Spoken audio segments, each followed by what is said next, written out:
Move to your seats to please do so now.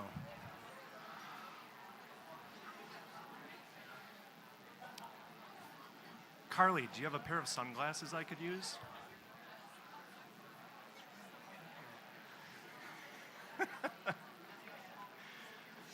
Shh.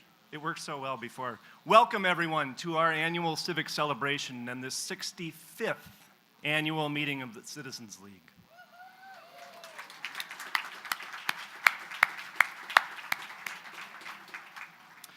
My name is Bob Butterbrodt, and I serve as chair of the board. And on behalf of the board, I extend our thanks to you for joining us to support the Citizens League tonight and to honor two amazing women.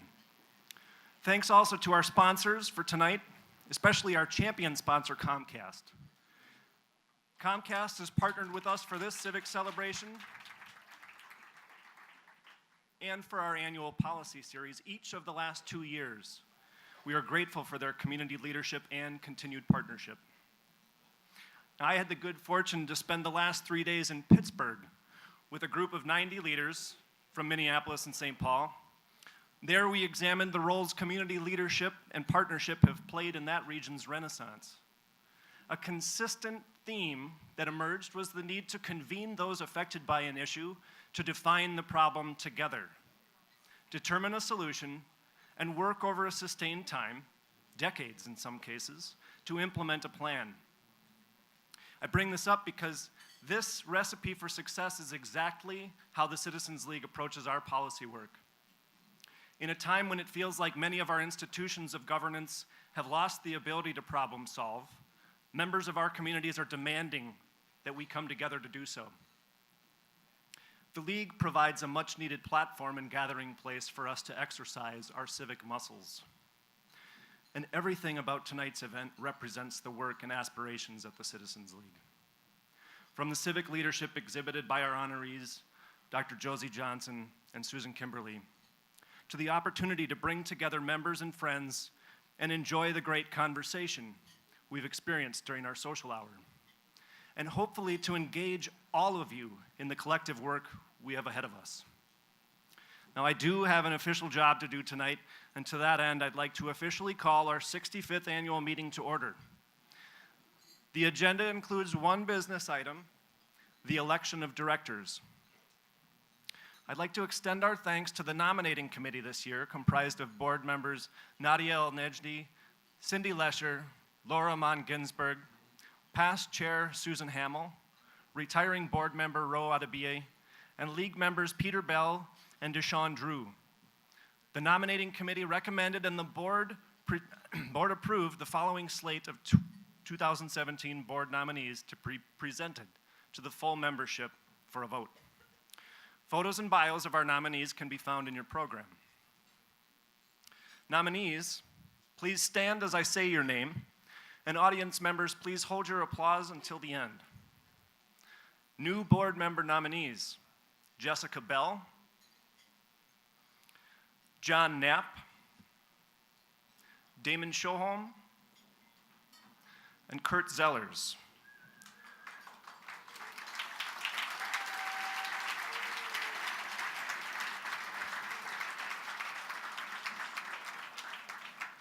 Returning board members Thad Hellman and Cindy Lesher.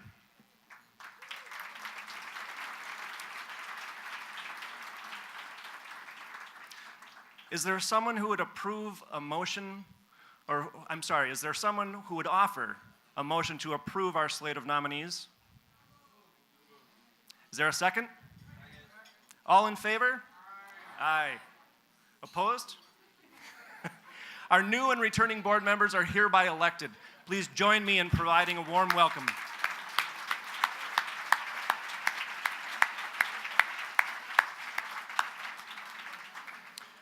And now it is my pleasure to welcome to the stage the League's Executive Director, Sean Kershaw. Sean?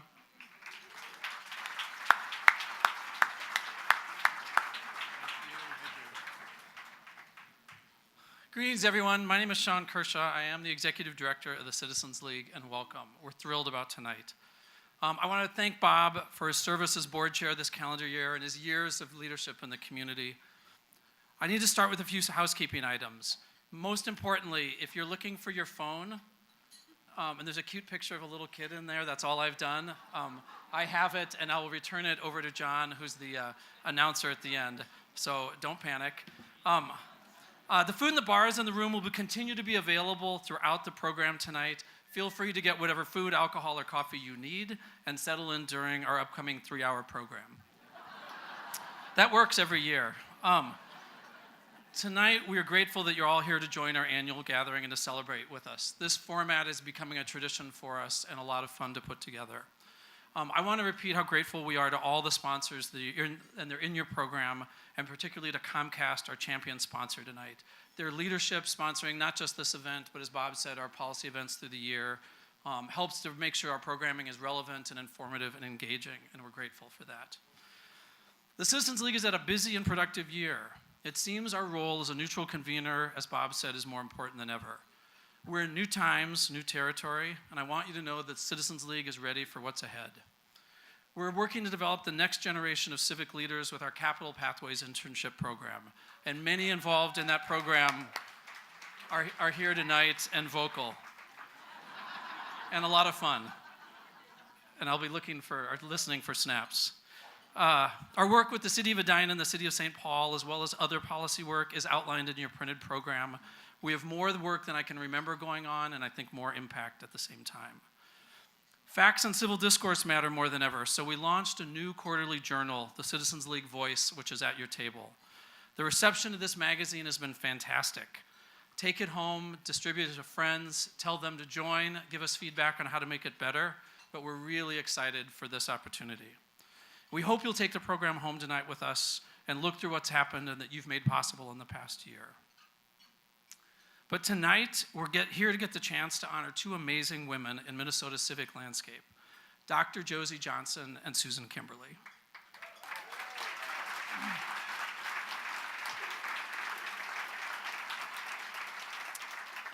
And let me take a moment to explain, if this is even needed, why we chose them and what we hope you will take away when you leave tonight. Josie and Susan are trailblazers. They did things other people hadn't done. Sometimes they did them first. Sometimes they did them alone, or perhaps felt like they were doing them alone. They always did them with an eye towards improving the lives of other people around them. They are courageous and bold by their nature. They are subtle and isn't about the past, it's about our shared future. Josie and Susan are unsurpassed leaders for their time who are building the leaders of tomorrow. They are mentors to dozens, maybe hundreds of other leaders like me. They imagined what could be possible, and they made it a reality. Take a look now at this video and get a sense of what they're all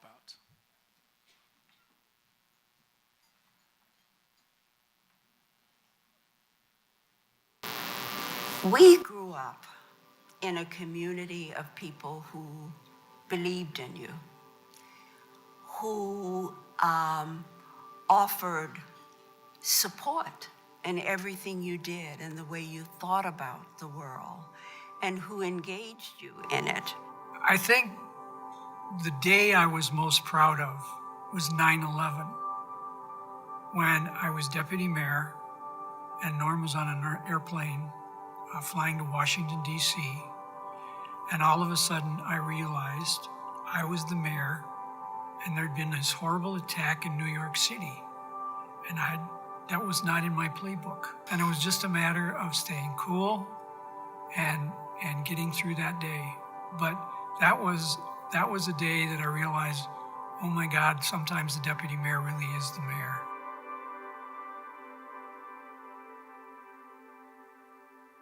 When you think about a career of trying to be engaged meaningfully as a member of society, the things that I feel most proud of are the things that I seem to have inherited from my family.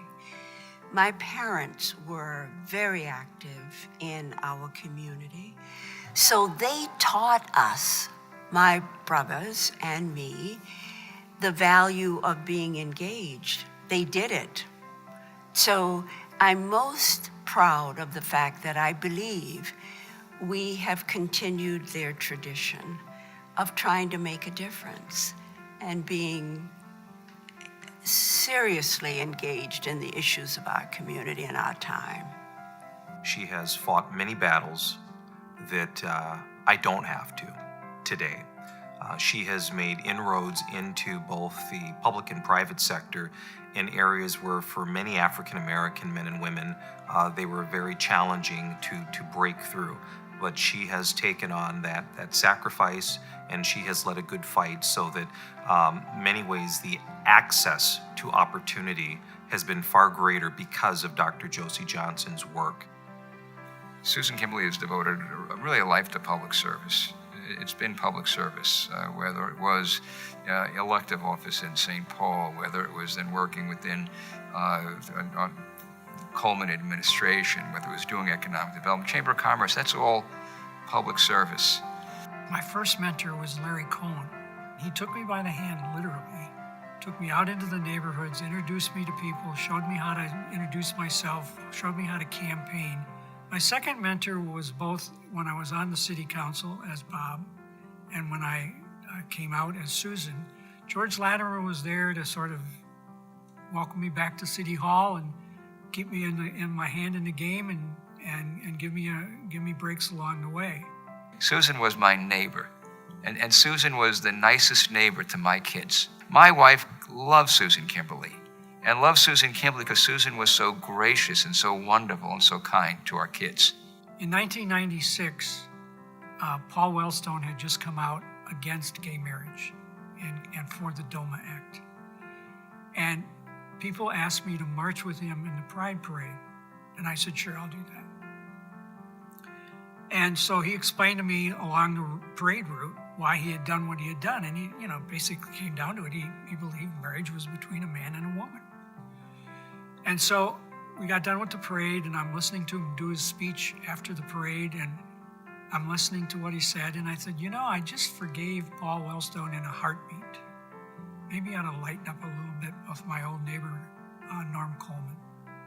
And that was the beginning of a conversation that we had that I wound up being deputy mayor. The character that I admire most, I wish I had more of, really is courage. They're both extraordinary, courageous women. Susan has tried being a transgender woman standing in the first row of a Republican convention, getting the crowd fired up for Norm Coleman, okay? That takes courage. I've thought a lot about this sharing an evening with Dr. Johnson, and there's something very different from the oppression that she has lived with her life and that I have lived with in my life. The oppression of the African American people in this country was institutional, blatant. It was slavery. It was incredibly different than what I think gay, lesbian, bisexual, and transgender people come up against. It isn't to say that what I faced wasn't hard or difficult. It was. But they're very different. Mine was a private situation. Mine was a private closet. I didn't ever have labels on the water fountains that I could use or not use. And yet, oppression is oppression. Closets are closets. Being put down and held down is being put down and held down. So there are similarities and there are differences. And I've wondered a lot about, I wonder what Dr. Johnson would say about that. Unfortunately, many of the challenges that we are facing right now are not new, but they're disappointing. Many of our people thought that the passage of laws, the fact that many of the forbidden policies were changed, that perhaps it meant freedom and opportunity. So for many of us who've been in this struggle for generations, right now we are having to reteach our children to try to encourage them to be hopeful and to remember who they are. We know that as adults, we have a lot of teaching to do because our children and many who direct them don't know their history. One important key thing is that we can't measure are all of those opportunities that she has influenced in our city and in our state and in our country that we really don't know, that go silent just because of she has touched upon and left a footprint in so many areas, whether civil rights, whether making sure that housing was affordable and adequate for people of color, that for schools and education and making sure that children of color were getting a proper and decent education. Keep in mind that for the first 42 years of my life, I lived a lie. So I feel a little uncomfortable talking about great principle. I lived an outright lie. I wasn't at all honest with anybody about who I am, not even myself. Then I made a decision that I was going to live as who I am. And it was a rather radical change from where I had been. I didn't have any choice at that moment, but others would say, this is who I am. I'm sorry I lied, but I'm going to ask you to accept me now the way I am. And I expected the world to say, we can't accept you. And instead, the world said, my God, I don't know how you could have possibly have lived like that. I had no idea what you were going through. It was the most incredible welcome anyone could imagine. And at that point, I had a different relationship to living with integrity.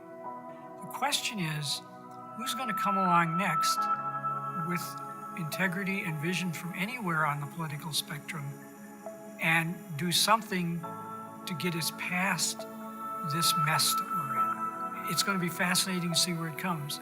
But without vision and integrity, this whole thing doesn't fly. I think it takes courage to lead today. We're such a divided society. You know, so many folks are kind of sitting in their corner, sitting in their left corner, sitting in their right corner. I think you need courage to get out of the corner. For all of us who are leaders today, to know that she is still relevant today. And we are still learning from her, and we are still learning from her example. So she inspires me, whether it's a social justice issue, whether it's workers' rights, whether it's women's rights, whether it's young people's rights. She is always there front and center, and she has really been a cheerleader of the great things that this state and certainly this country has to offer. We must talk to each other. We must create an environment that allows you to be honest with me, allows you to ask questions that may create controversy or anger or frustration, but they are a part of the system that we've grown up in, and we must talk about these things. I think folks don't understand the impact that they've had on others, the inspiration they had. I talked about courage. I have no doubt that Susan Kimberly has inspired other people to be more courageous. I think the true mark of a leader is one who's courageous enough to step out of their comfort zone at risk and peril to themselves, and she has done that. Dr. Johnson has left me with the obligation and dedication of service to give back to my community. That this is more than just me. This is really about my legacy of leadership, and that everything that I do should be cultivating the next generation, and to feel pride in that, to feel humility in my service, but that ability of service and to give back to our community is absolutely what I'm most dedicated, most obligated to Dr. Josie Johnson.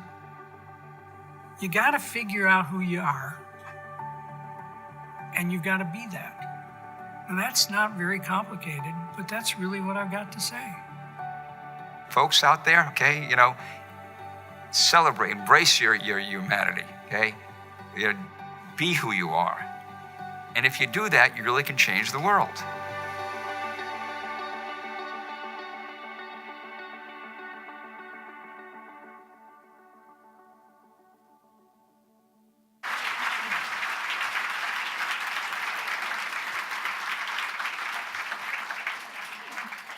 absolutely amazing. I want to thank folks at Mojo Solo who took an hour and a half of video that was all that good, and Jan Unstad on my staff, and compressed it to 11 minutes of amazingness to have the chance to get a glimpse of who these leaders are. To learn more about the impact of Josie and Susan, I'm going to ask Chief John Harrington to kick us off with a few thoughts.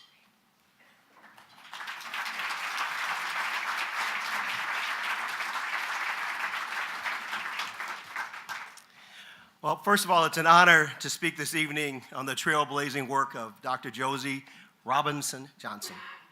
Now, in preparation for tonight, like any good cop, I check with my sources.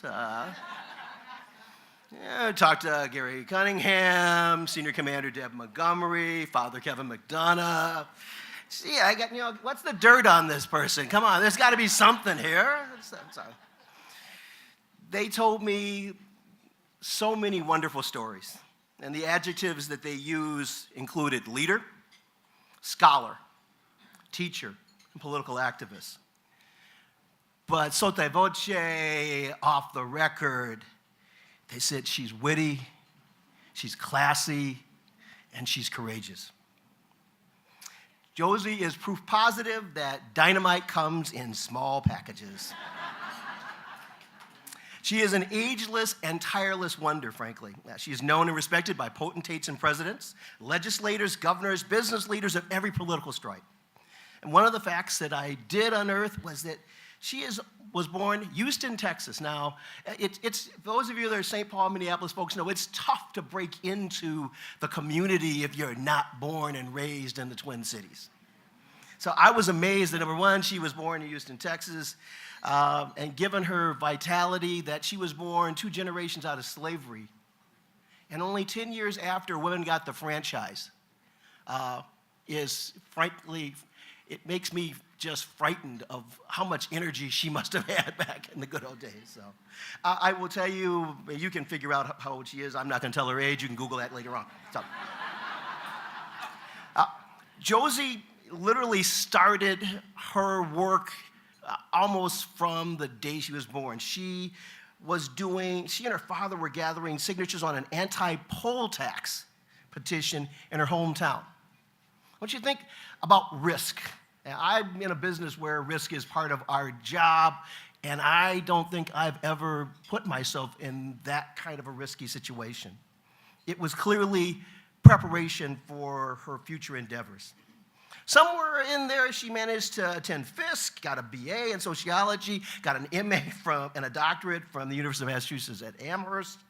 But in 1964, we start talking about courage in an entirely different way. Because in 1964, Josie Johnson took a delegation of women to witness firsthand civil rights struggle in Mississippi. Where were you in 1964? Well, some of you weren't born, I get that, but I want you to imagine the courage it took to take a group of women from Minnesota and confront the violence and the injustice of the unfettered racism in the Deep South. Maybe this is that trip into the heart of darkness and oppression. When I was looking up 1964, what happened in 1964? Mississippi burning happened in 1964.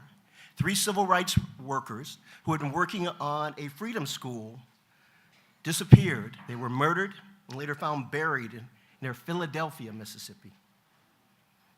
That same year, Josie Johnson was working in open-air freedom schools, some of which, almost immediately upon her leaving, were blown to bits by the Klan. I want to ask you to think about, would you have had the courage to keep doing that work? I want to ask you, where does that kind of physical and moral courage come from? And more importantly, where does that courage take you? Because for Dr. Johnson, it took her into becoming one of the great community organizers of the Twin Cities.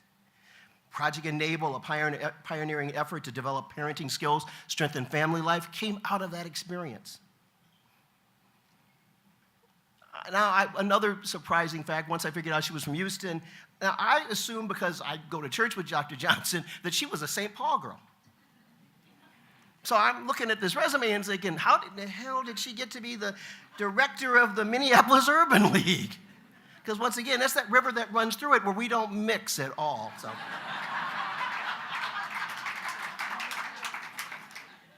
But at the Urban League, she created programs to help black folks find employment and housing and to create community connections. It was those community connections that in a time not too different than ours today allowed her to work with Mayor Art Naflin during the riots on the North Side. Because of her experience and her ability to bring people together, the Minneapolis Department of Civil Rights exists today. I'm going to think about an age when that wasn't even a concept. Not only was it not a concept, but it was a fight. And it was a fight that she won, and won big. Now, Debbie Montgomery, who was my FTO, she's a trailblazer in her own right, reminded me that it was Josie Johnson and Matt Little who organized the buses that brought Minnesota to the 1967 March on Washington. Standing in the shadow of King, we can tell that the success of Minnesota, the success of the black community, has Josie Johnson's fingerprints all over it. She may have not been the figurehead at that time, but she was a force and is a force to be reckoned with. Josie continues to break down barriers over the course of her career. The first African American appointed to the Board of Regents of the University of Minnesota in 1971, and then she took her little show on the road here. So, infecting change literally from the Rocky Mountains of Colorado to the shores of the Carolinas. But fortunately for all of us, Josie returned. Returning back to the University of Minnesota, where she was on faculty at the College of Education, senior fellow at the Humphrey Institute, and then eventually serving as the vice president for academic affairs. Black kids, brown kids, kids of all stripes that got to attend the University of Minnesota, including my daughters who went to the U of M, have Josie Johnson to thank, because that was where diversity in faculty and in students' body really started.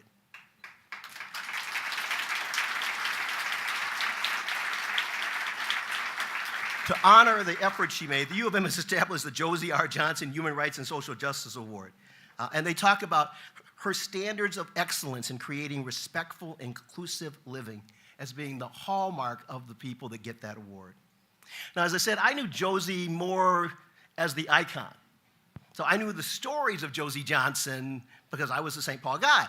It turns out she was over on the Minneapolis side, but I didn't really get to know Josie the person until I began attending St. Peter Claver Church. And I met her as she was once again taking on just another challenge. Steering the school to safe harbor after a long-standing principal had taken ill. And as the principal of St. Peter Claver, which is a largely African-American Catholic school, she both taught and built a solid academic and financial foundation that has allowed that school to not only sustain itself, but grow and prosper. The values of that school are very much a reflection of Josie Johnson. Resilient faith, self-determination, respect, and reverence. Josie's life experience, her dedication to human and civil rights, helped change the social, economic, and political landscape for us all. I and all of you owe Josie a great deal of gratitude, because she has, in the terms of the cop world, walked the point. She's been out there in front, leading where it's most dangerous, where you're most exposed. She is a true servant leader, a blazer of trails, and a breaker of barriers. God bless you, Josie Johnson.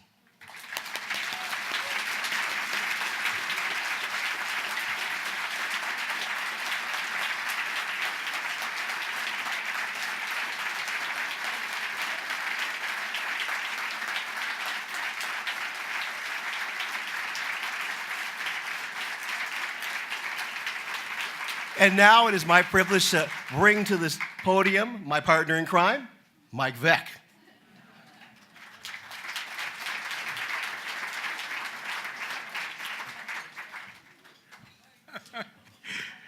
He did that because I've been complaining, for the last hour to him. How come you get introduced, John, and I don't?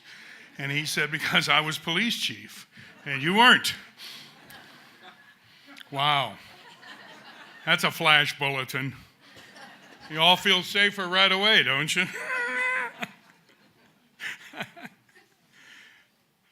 Susan, I love you. I tell you that every time that I see you. And I do love you. I don't know why I'm the one who was asked to represent or to speak to you, but I'm thrilled. And I didn't always love Susan, I want you to know, because I have negotiated on the other side of the table with Susan. Some of you might not realize that under Mayor Randy Kelly, Susan was the PED director. And trust me, Mayor Latimer taught her, good evening, Mayor, very well. Because the lowly minor league St. Paul, I'm sorry. Did you play for us?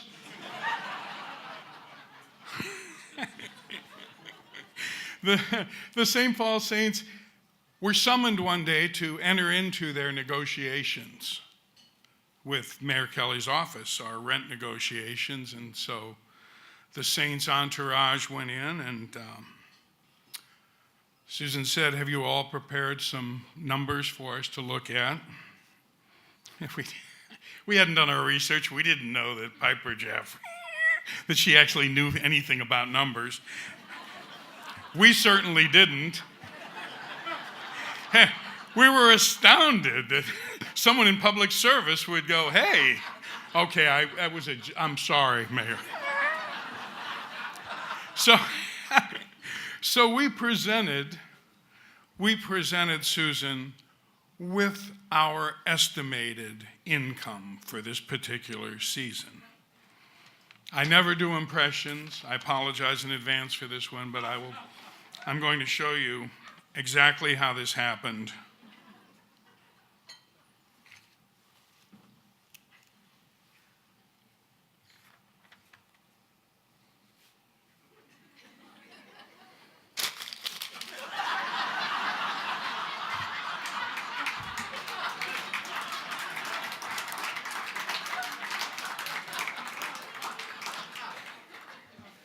I realize you're the lowly minor league team from across the river that runs through, but why don't you deal with some reality before you come back here and bring me something I can work with? And at that moment I said, wow. You might not remember she was the interim head of the Chamber of Commerce also. She asked me to speak not once, but twice, both of which were the biggest disasters of my life. It's not as tight as tonight. You know, I have only 7 minutes and 45 seconds. You'll notice that Chief Harrington got almost 9 minutes. But it's because I can't say hello in less than 10,000 words. And so I guess that's why John introduced me. So anyhow, I'm working at Mears Park, and I'm 4 minutes into the speech, and the sound system goes off. And like you all will be momentarily, people were thrilled. And I said, Susan, do you want me to start over? They can't hear me. And she said, we just really wanted to use the Saints to sell tickets to the event. You don't really have to say anything else, Mike. And I was starting to feel warm. I was starting to like her more. But then came the opportunity to build a ballpark. And the person that we wanted first, I don't mean designers and Julie, the person that we wanted first was Susan Kimberly, because of her intellect, because of her love for St. Paul, because of the fact that she knew an awful lot about building ballparks. And I wasn't certain if we were on the right track until the first meeting. It was an official meeting. I know that because there were lots of adults there. And I was kind of in the back, just enjoying the show. And somebody said in one of those kid stage whispers, "What's Kimberly doing with these guys? They might have a clue." And 7 years later, we had a ballpark, and that was not an easy thing. And Susan Kimberly is the unsung hero of building what I think is one of the most beautiful buildings.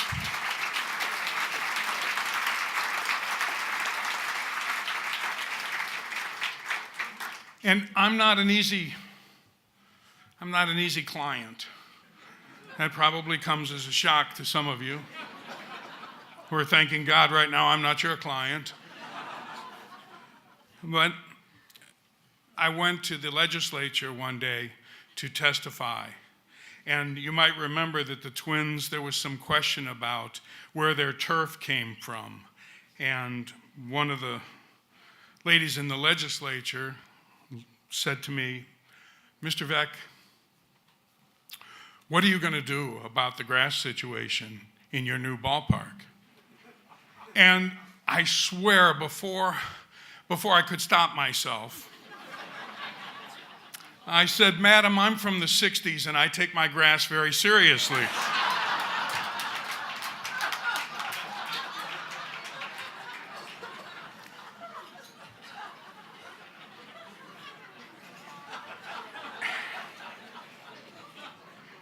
I was going 1,000, 2, 1,000, 3, 1,000. Suddenly there was somebody in the back, obviously from the 60s, who started to laugh, and I was saved. But the beauty was the next morning I get this call, and it's Susan Kimberly, and Susan says, in only the way that Susan can, "Michael, do you really want to get this ballpark built?" And I said, "Yes, ma'am, I do." And she said, "There are better ways than making dope jokes."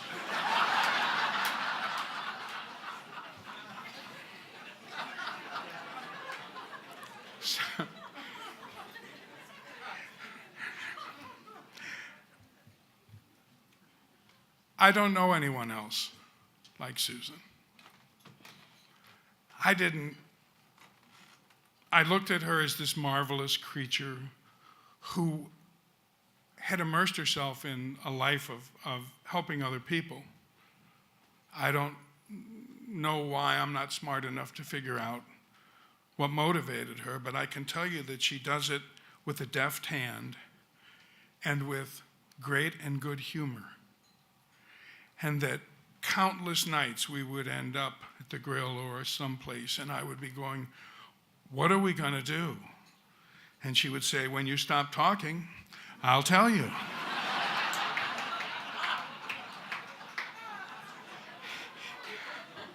And Susan doesn't know that she made me a lot of money. Some of you know Bill Murray's my partner, and I called her one day and I said, "I think it'd be really fun for you to go down to the Murray Brothers Caddyshack tournament in St. Augustine, and I'd like to get you some passes and I'd like you to play." And in honor of my dad, the late Bill Veck, he's not late, by the way. He's not going to be able to make the festivities tonight. But in honor of him, I had a partner. And I said, "If you get a chance to play golf with Susan Kimberly, you should be sure and play golf with her. And I will bet you that you can't outdrive her, but 3 times on the course. And I'll bet you $50 a hole." So Susan, without knowing it, actually financed some of the ballpark. Because she can hit the ball.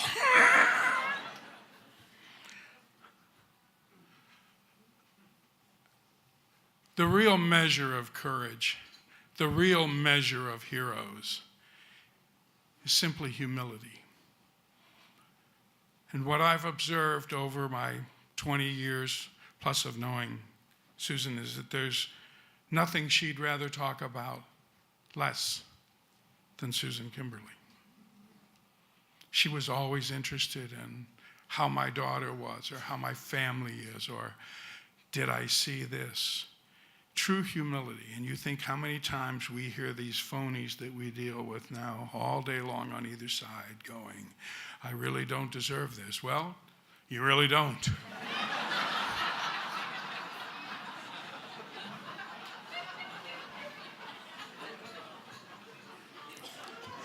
We were having a conversation one day, and I said, what do you think about millennials? And she said, why? And I said, I want you to come down. I teach at the Citadel, and I'd like you to come down and teach my graduate class.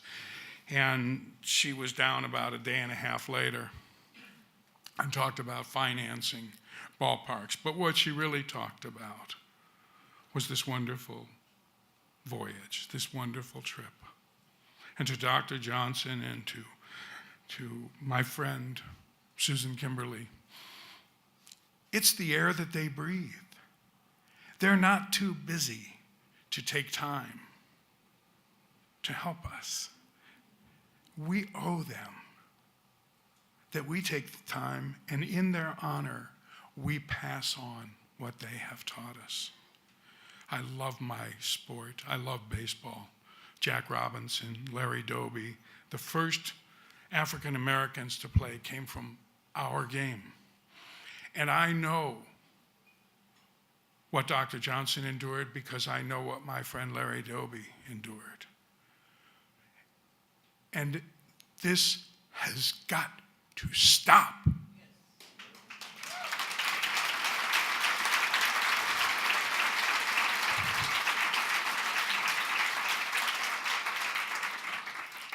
This is the family of man. This is what we are talking about right now.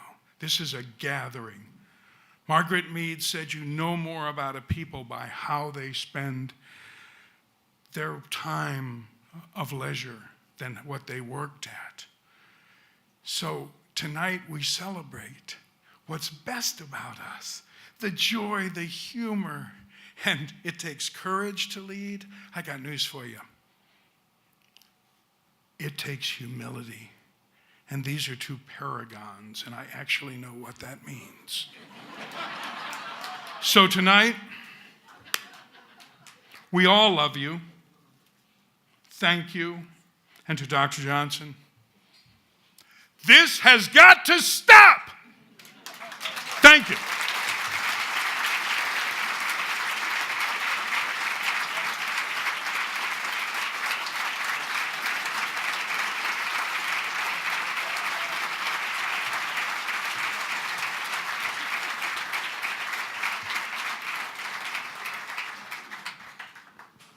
Wow. How do you follow that? I used to play fast pitch. I don't know if that counts. We'll sign you. All right. On January 9th, 2019, I'll be looking for a new... Okay. Good evening, everyone. My name is Shantara Hardy, and I'm honored to be here today to celebrate two amazing people. I'm lucky because I know them both very well. Two people that I call friends, mentors, and investors. When I got the call from Sean, I said yes, even before checking my schedule. I'm so glad that I did. What a great opportunity to be able to thank Ms. Johnson and Ms. Kimberly for their selfless service. I know you guys have seen them jump up, but stand so they can see you. Please stand.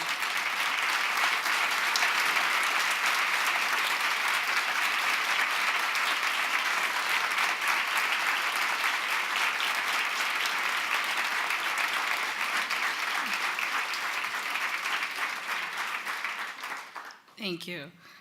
What I know and what many of you know about Josie and Susan, if I may call you by your first name, all right, is that they've never stood by to allow someone else to dictate their need or solve the varying challenges in our community. They took ownership of their fate. In their own ways, Josie and Susan grounded themselves in the chaos, yes, chaos, of their time to carry out compassionate, courageous, and collective problem solving while sacrificing so much of themselves. They never let the status quo get in their way. This is the true epitome of a trailblazer. When I reflected on what I would share with you this evening, I was overwhelmed by the many things that I could share, but Sean and his team said I only had 8 minutes. I don't know how John got 10 minutes. I guess you have to have a badge and a gun to get the extra 10 minutes. You can't even read Josie and Susan's bios in 8 minutes. But I'll keep moving. So I'm not sure if you caught that I referred to Josie and Susan as investors. What do I mean by that? Let me start with 2 quick personal stories. I'll start first with Susan. When I decided to leave my role as city planner with the city of St. Paul, which I loved, I helped build a train. It's great. But I was very interested in the intersection of health and policy and placemaking. Susan was one of the first people that I called.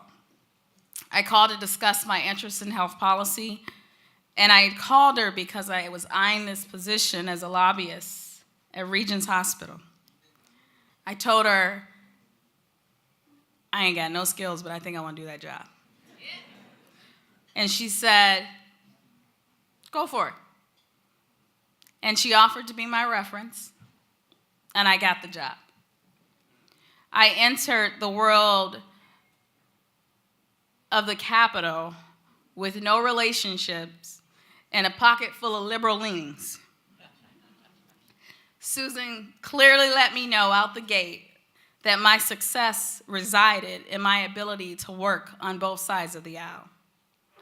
Susan agreed to help me learn. So for years, we met almost monthly at Boca Chica for tasty margaritas and good old conservative strategy. We subscribe to Vegas, so what happens at Boca Chica stays at Boca Chica. All right? But she had conversations with me not only about the political landscape, but about understanding and appreciating different viewpoints. She had conversations with me about positioning myself as a leader even when I didn't know everything that was happening in the room. Our conversations led to what I believe some very impactful healthcare policy, and yes, effective strategy despite the presence of vodka. But it allowed for me to grow at the Minnesota State Capitol at a time when I was the only lobbyist of color in healthcare that looked like me, walking the halls. But I was able to work on both sides of the aisle because Susan walked the path with me to understand the importance of understanding both sides of the aisle.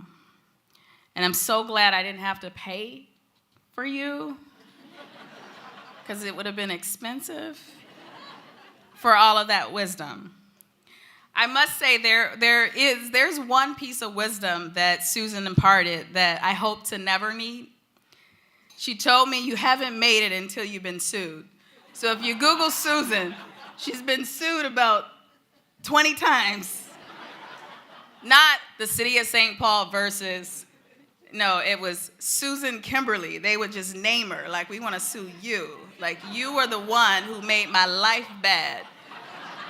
And I would be like, Susan, that is so bad. How can you it's great, Shantara. You ain't made it. So, yeah, I'm good with making it. I'm going to stay over here in my little unsuit lane. But I can't wait to read the autobiography. We can't wait for the book. That's a nudge because Susan is writing a book. So please buy it. It'll be a New York a New York Times bestseller. So Susan, in all seriousness, thank you for taking the time to take me under your wing. Thank you for showing me the way, especially for such a time as this, in an environment where no one wants to come out of their way and see someone else's viewpoint.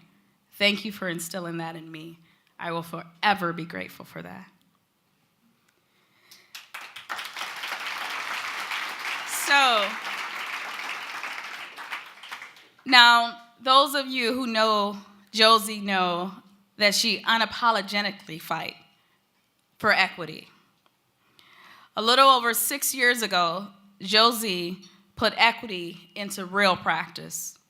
She sat at the table as a member of Governor Dayton's transition team, and her agenda was clear. Ensure that communities of color had access to leadership positions in administration. We all were watching. During that time, I was at Health Partners and had no desire to leave, but I still heard about the meetings and the phone calls that Josie made to encourage all qualified leaders of color to apply. They did, and they were hired. As a result of her relentless work, the expectation that communities of color would have a place in the Dayton administration was solidified. She sat at the table, she had her agenda, and she was very clear that communities of color would impact policy in the state of Minnesota. Unbeknownst to me,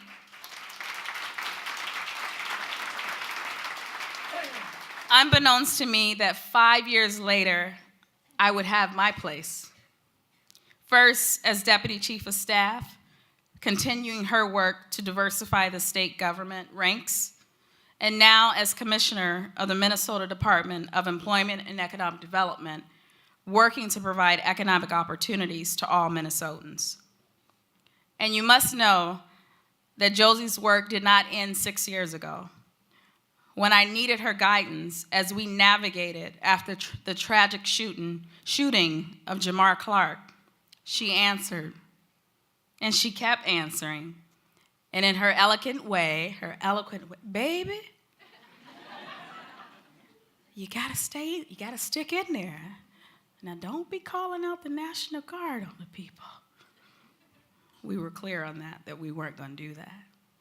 We were gonna figure out a way to make decisions different from other communities, that Minnesota was gonna get through that difficult time without the violence, and that we were going to make sure that we continue to invest and heal, specifically the Black community. It was Josie answering the call. It was her providing me the guidance to sit at that table, to take my place at the governor's table so that we make the right decisions in the best interests of our community. So Josie, thank you for paving a way for this Black girl from the poverty-stricken streets of Youngstown, Ohio. They let me in. I broke across the river in a few state lines.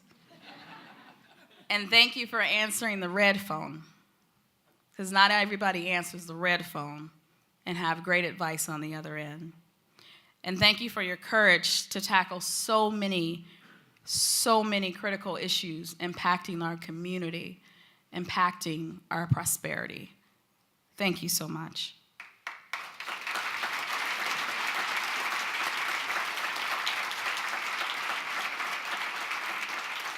I stand here today because Susan and Josie calculated the risk and made the decision to invest, seen and unseen, in me, in our communities, and in our collective future.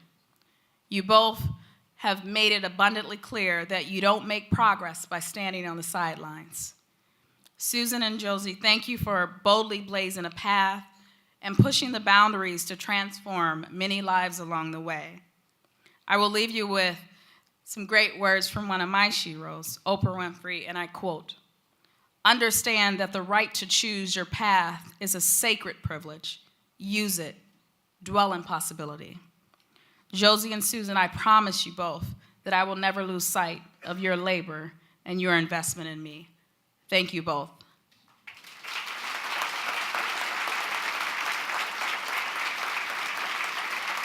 So now, it's your time to invest. Yeah, each and every one of you. Table 6, table 15, table 26. It's now your time to invest. It's now your time to make an investment in a mission that is focused on empowering Minnesotans to take their place in our great democracy. From diversifying the ranks of public policy through their Capital Pathways program, to improving tax policy in St. Paul, Citizens League is leading the way, making strong and sustainable investments in our community. Are you ready to invest? We'll do it 2 ways. Grab your smartphone. If it's not smart, then grab somebody else's smartphone. Go to citizensleague.org, scroll down the page, and click on the Make a Contribution bucket. You can start at $500. Okay, $50. If you're old school, there's envelopes on your table. Grab an envelope. Write it. Do they still make checks? Write a check. Write a check. Or take out your credit card and enter your credit card information. Citizens League is an organization that will keep your information safe. They will not get hacked. Do not edit that part, because I don't want you all to get hacked, and I said you were foolproof, but you won't. In all seriousness, I hope that you make a meaningful gift in your own way to support this amazing work. They're doing the work to not only improve our communities, but to improve the structural systems of our democracy each and every day. And every year, they remain relevant to the causes that are impacting our communities. So just as we honor Josie Johnson and Susan Kimberly for leaving the state better than they found it, let's do our part to preserve and enhance their legacies for the next generation. I guarantee you, your return on investment will be great. Thank you all.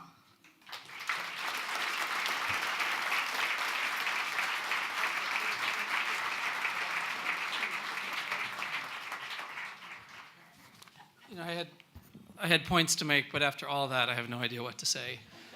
I feel incredible personal gratitude to Dr. Johnson and to Susan for being inspirations in all of their work, that you can make a difference in all sorts of places. We desperately need to reimagine how politics can work, how institutions can work. And, you know, don't just give to the Citizens League, give to other organizations. This is a time when we need to rebuild, create, blow up, and reimagine all sorts of organizations. So think about the places that you spend time that you can have an impact, and do that. And picking Dr. Johnson and Susan, that was part of what inspired us to do that. And certainly please do that for the Citizens League. The Citizens League would not be here. We would not be able to do this work. We would not have a Capital Pathways. We would not be doing this policy work and having this impact right now if it weren't for the individual and corporate members that we have. So please, I want to reiterate Shantara's point, and yes, that helps to pay for me and this, but it's a new time and it's a new opportunity for all of us. Thank you for being here tonight. Thank you for your support. I want to especially thank, I got to be up here, but it was the staff of the Citizens League that did all of the work to make this possible.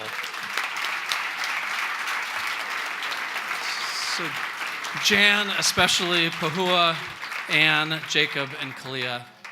Thank you all for being here. Hang around, enjoy each other, enjoy the night, and thank you for being here to honor Dr. Johnson and Susan Kimberly.